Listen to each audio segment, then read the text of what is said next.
welcome to the special recap edition of the Influential Personal Brand Podcast. We're breaking down the interview with one of our best friends, Jason Dorsey, about him and his wife and business partner, Denise Villa, Dr. Denise Villa, and their Don't forget that new part. book, Z Economy, about Generation Z and how they're going to affect the future, the world of business, and all things personal brands. So, babe, what were some of your big takeaways from listening to our friend Jason in the professional setting that we don't always talk to him? No, it's always so great to get a chance to listen to friends because you forget, wow, I have really smart friends. You're really wow, good at what you do. You're so smart. Like, why you have all these amazing skill sets. So I think that one, for anyone who has a podcast, it's so fun to get to interview people that you're actually really close to in life, because as friends, you don't really get to know all the intimate details of their professional lives sometimes. And this is just such a great chance to be like, wow, like I'm so honored to get to be in your life because you're so good at what you do. So anyways, that's just a major kudos to Denise and Jason. Good job, guys. for being so smart. So cool. We love you guys. So here's one of the things that I wrote looking at my note here is that I thought this was so fascinating. And I knew this, but it had never really clicked before. But Jason talked a lot about, he said, the more research that we did over the course of time, the more data we collected, the more just information that we gathered, the more in demand we became. And I thought that was really fascinating. And he said that what they started to realize is that research, it was their uniqueness. It was what really differentiated them in the marketplace and really set them apart in thought leadership. It wasn't just a motivational speaker or a funny speaker or a really great speaker.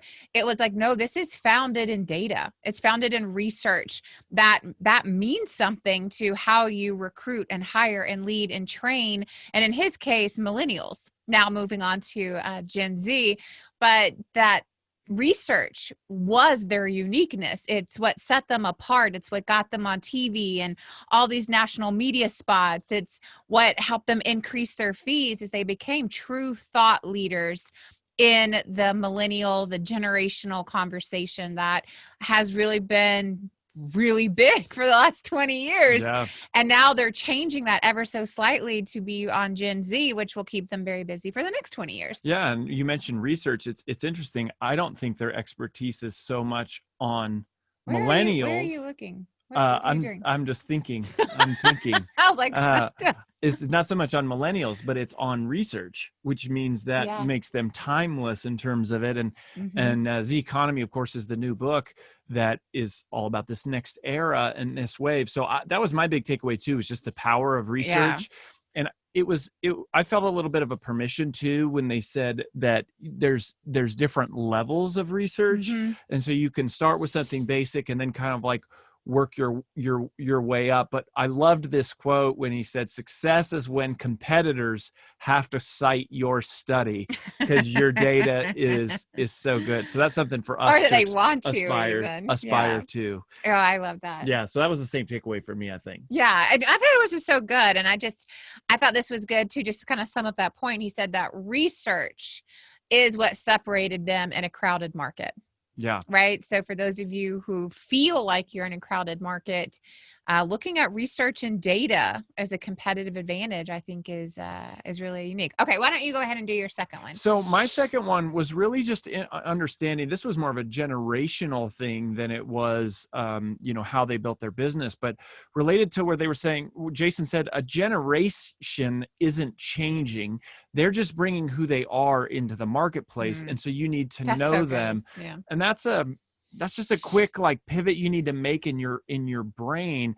And as a personal brand, you got to go, okay, who are these people? I have to know who Generation Z is, and I need to adapt to them. It's not that they're changing for me. It's just they grew up in a different world with a different set of belief systems and, politics and technology. And so knowing really who they are and not being frustrated like they're somehow changing from you, but also realizing, gosh, in order to stay relevant in the next generation, I have to adapt some of the things that I do, some of my content, some of the ways I deliver content to reach that generation. And that was just a powerful. Yeah, he talks specifically around video. So Yeah. these people are so used to absorbing information through video that if you really want to reach them, it's got to be in video. It's not photographs. It's not static posts. It's video. I think there was a great discussion around video.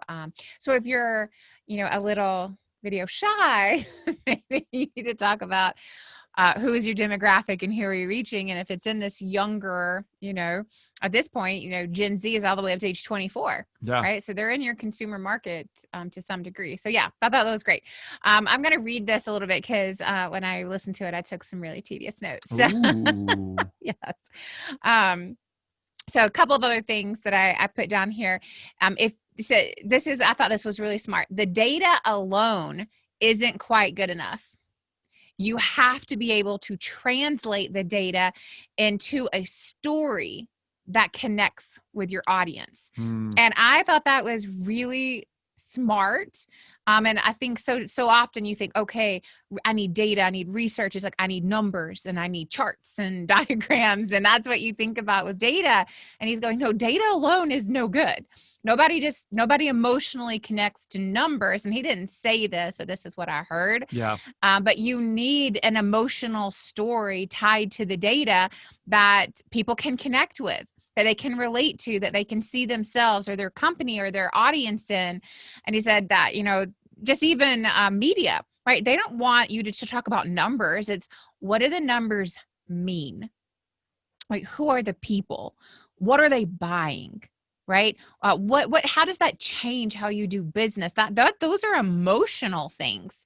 So the data alone isn't good enough. It's how do you take that data and turn it into real life stories that have an emotional connection? That is what will differentiate you. That is true thought leadership. It's not just getting numbers on a piece of paper.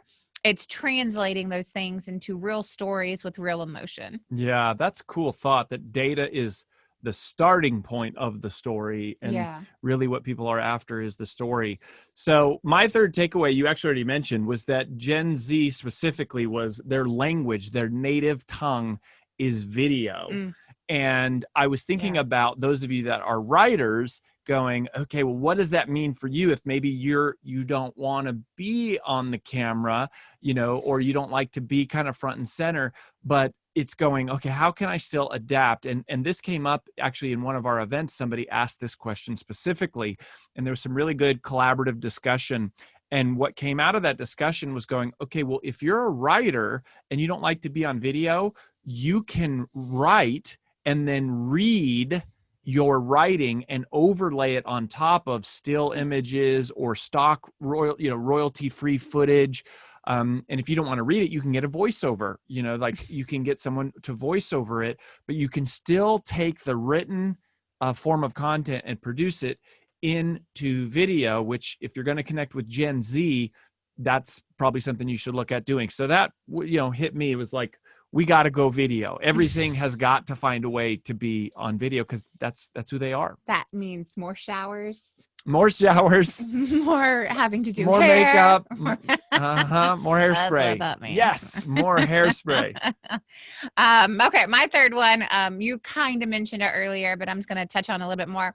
I said you don't have to hire a research firm to start getting data rich, right? You don't have to go out and spend thousands of dollars to have your own data, to have data. He said one of the first things that you can do is just start compiling all of the research studies that have already been done in your space. Oh, third parties, yeah. Citing them, but then talking about that as, one of your core differences is like, hey, you base it on this research. You base it on these studies. You base it on this data. You base it on this X, Y, and Z, and that you don't have to be the one to foot the bill to do all of the research, that other people are doing research just so other people like you will use it, will cite it, and will give them credit for it, which is fine. I just think that was really also insightful of going, hey, if you are trying to create real thought leadership, it has to be more than just a personal story, right? It's got to be a personal story tied to data that's then connected back to a story. And that's really forwarding the message where it's really concrete and substance. But you don't have to pay for it. There's plenty of research studies and data out there. Go and compile the most credible ones. He talks a lot about how do you know which ones are credible. It's definitely an interview you want to listen to, not just to learn about Gen Z, which is fascinating, yep. But also of just like, okay, well, how do I get in this research game, and what does that mean, and what does that look like, and how can you start, dipping your toes in it without spending a lot of money? Yep. So there's at least 2 reasons to go buy the Z Economy book. One is so you can learn about Gen Z and know who the heck they are and how you can reach them. And 2 is to watch one of the best in the business in terms of Jason and Dr. Denise Villa, Jason Dorsey and Dr. Denise Villa, who is his wife and business partner, and how they make data become a part of their brand, and learn about it. So that's what we got for you. Thanks for tuning in. Buy Z Economy, and we'll see you next time. Bye-bye.